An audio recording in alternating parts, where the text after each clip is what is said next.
So we're back. We're back in the basement. Mark 1:6 simply describes the appearance of John the Baptizer.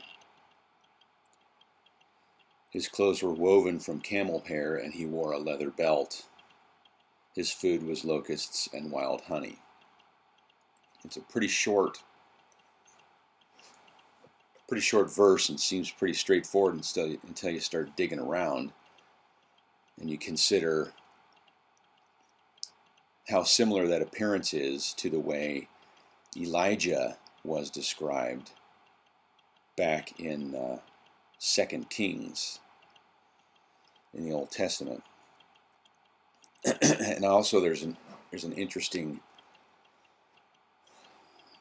part of Zechariah, which is also back in the Hebrew Bible, what we call the Old Testament. And I have this Jewish Publication Society translation of the Tanakh. And here in Zechariah 12 and 13, he's talking about a day coming when certain things will be happening in modern day Israel. Specifically in 13:1, in that day a fountain shall be opened to the house of David and the inhabitants of Jerusalem for purging and cleansing. I find that interesting with the theme so far in Mark, and we're only in chapter 1 verse 6, but this concept of refinement and cleansing. Remember, who will be able to endure it when he comes? He'll be like a strong soap. He'll be like a refiner's fire, right? So if we continue to read down here, it's interesting because, it says John is wearing camel's hair and a leather belt.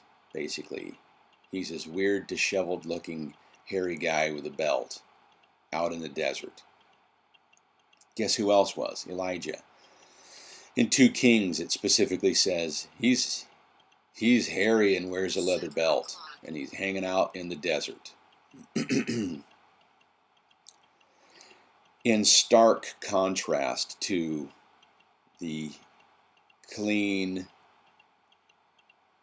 kept, ornately adorned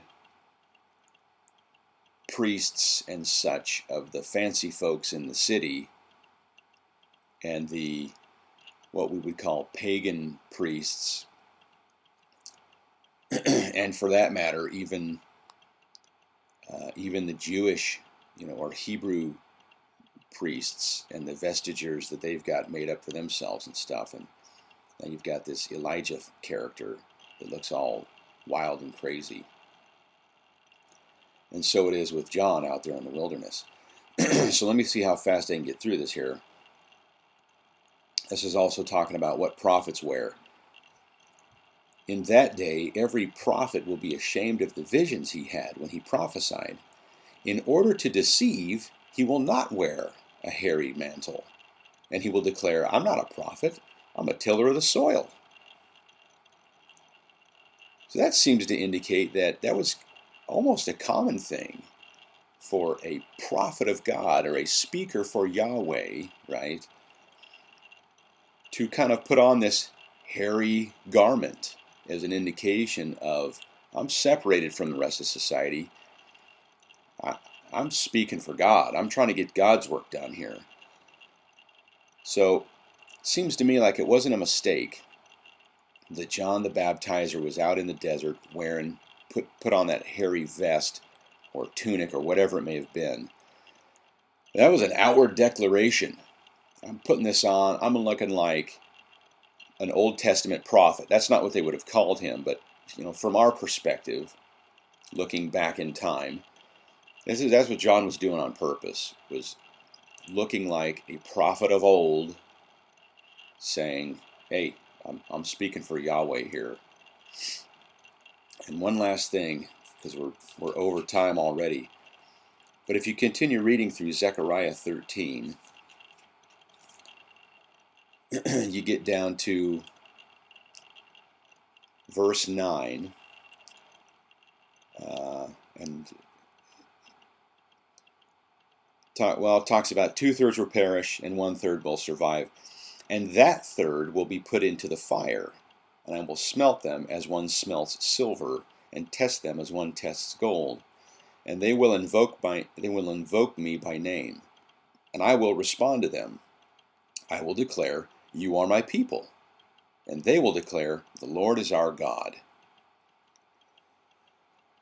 So there's that theme of the smelting of the refiner's fire, just as we were getting into in the beginning when we were starting to talk about John, or we were talking about John and his message, but at the beginning of Mark when we first started Basement Bible Breakdown.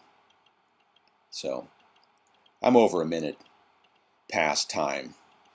So that is it on Mark 1:6, moving on to 1:7 next time. Word of God.